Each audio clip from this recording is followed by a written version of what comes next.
Hello and welcome back to a foreigner and family in the Philippines.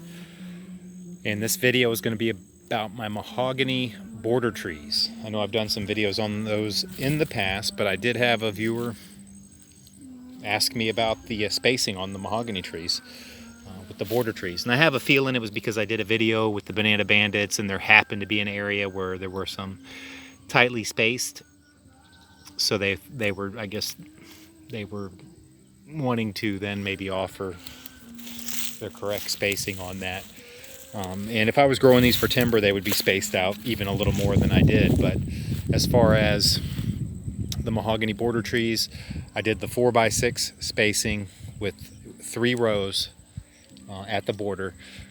The first row is 2 meters away from the fence, and those bananas over there are my neighbor's bananas. I've got some karaoke going on in the background there. But from that first row, which is 2 meters back from the fence, the second row is 4 meters back from that, and then the third row is another 4 meters because I've got 4 meter by 6 meter spacing. And then as you come down a row here, they are 6 meters apart. I know it's kind of tough to see. These weeds are really high here. But there is one of the mahogany trees.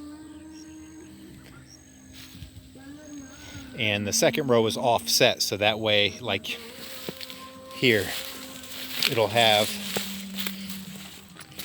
there's a mahogany there and a mahogany there. Oh, over there. And that one's kind of tiny, kind of wimpy.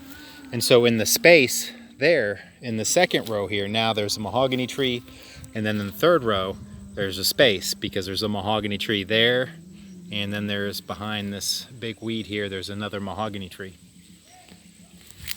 So these 3 rows extend all the way down to the end there.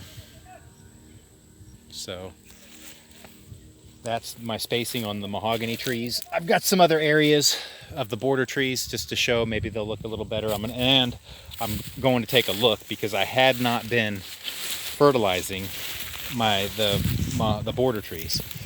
The teak are just ridiculous back there, but apparently it looks like some mahogany are nutrient deficient.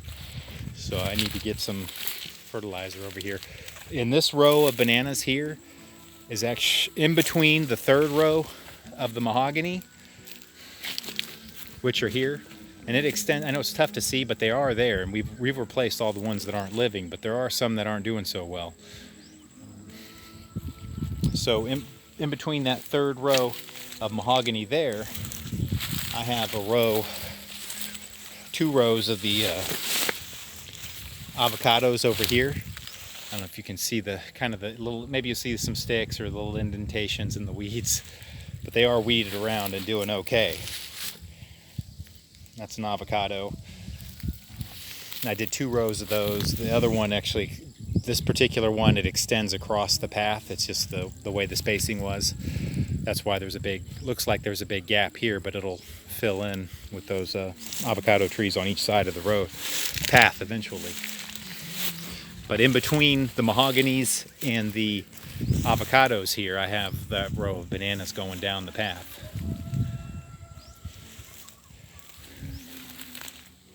And I'll go ahead and pause her there and we'll get to another area of the mahoganies. So I'm coming down another hill over here, and just to give you an idea of where I'm at, the house is over there.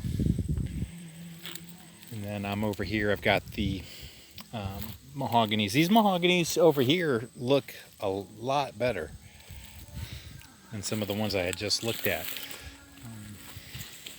So you can kind of see row 3 kind of going down there. Then there's the second row, and the first row is 2 meters away from the fence.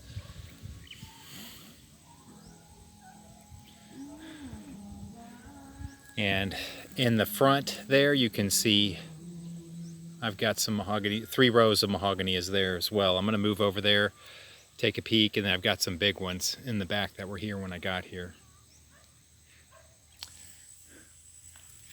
So now I'm down front where I had just shown.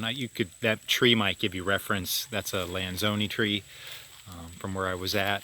So then there you see the fence in the front, and all 3 rows of the mahoganies actually fit on that side of the little creek here in the front creek, except over here it went really close. So I have these mahoganies which are in the front.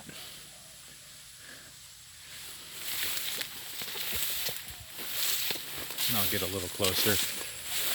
This one looks like a good one, so I'll go take a look at it. Some of the others, you know, coming along a little slower.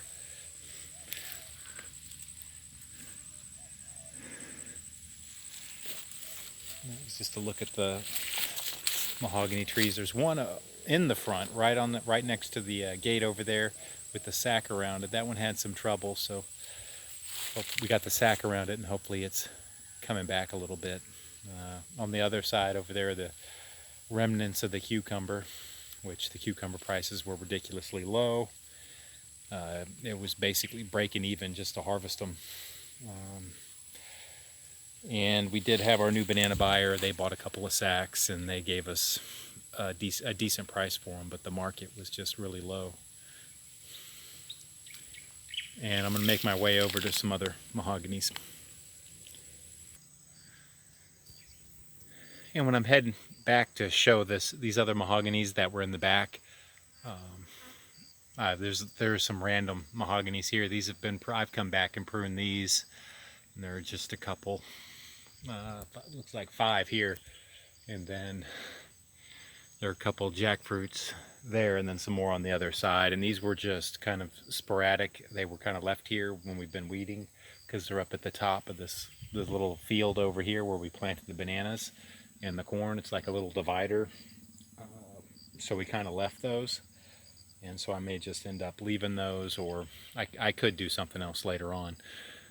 But the spacing here, they're about 6 meters. That's about 3 meters, probably 7 meters over there, and then this one's even further out. But just some random mahoganies. And even when we're weeding in the bananas, they just sprout up.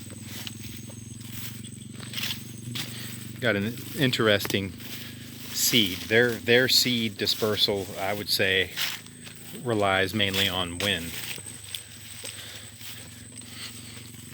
And I've actually seen, when the wind is blowing, seen them just kind of doing their little float that they do. It's basically like kind of a seed at one end, a big, almost like an airplane, but very super thin on the other side. And just one, but the wind will carry it, and then it'll just kind of spin around.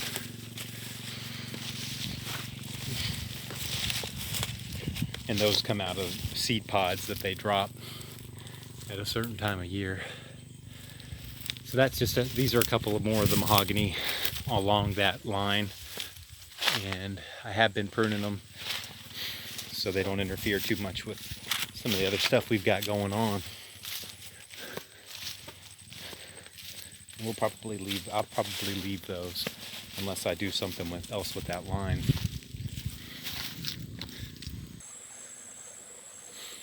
And I'm at the far back end of our area here, and this is where I did a segment with the banana check-in area, because it's where we had some bananas, mature bananas over here, and that little patch of acai bananas right there that I'm really not too fond of.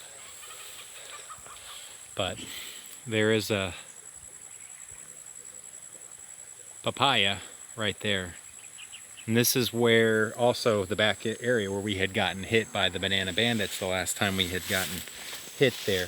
So we reinforced the fence here, and we made sure that there was a no trespassing sign there, and then we put up just a report of the a blotter for the incident, so that way they know that we're monitoring it, and if they would be held responsible if we catch them the next time. So, and we did put some, even though we planted, even though we reinforced the fence there, we put some sticks in along the fence, which are actually Madre de Cacao, and hopefully those are still alive, because, yep, But we need to weed those. We're actually weeding the Madre de Cacao along the fence next week, starting Monday. So, but this was what led to it. I mean, I did the videos, probably too many videos on it, just because I didn't have anything else going on. My border trees for my mahogany. So, but when I got to this little patch here, it was kind of thick. There was some sporadic bamboo growing over here too, but it was just so thick with weeds. But it turned out there was 1, 2, 3, 4, 5 mahoganies right there. And I would definitely not, this was not my spacing. I don't know if someone it sounded like I had a viewer interpret that was my spacing. It's not. These were just random. These were just some mahogany that are here along the fence. So these are not my planned border trees, and I might thin those out a little bit, but it's just a border tree, so and it's ineffective to have them close together. I'm not looking at it for timber, but as far as my border trees, which I then would probably be able to use later on for timber, are going to be the 4x6 spacing. And I don't know if I'll continue with the mahogany back here if I'm switching it up, but I had the 4x6, like the stick, you see some remnants of the sticks covered by weeds. I was getting going on it, but I knew that I had to switch over to some other things. So, but while this area was available, and the other one was still held by Del Monte and their contract was extended, I had to do some other things. So, and that was one of them. One of them was getting on the border trees in the fence.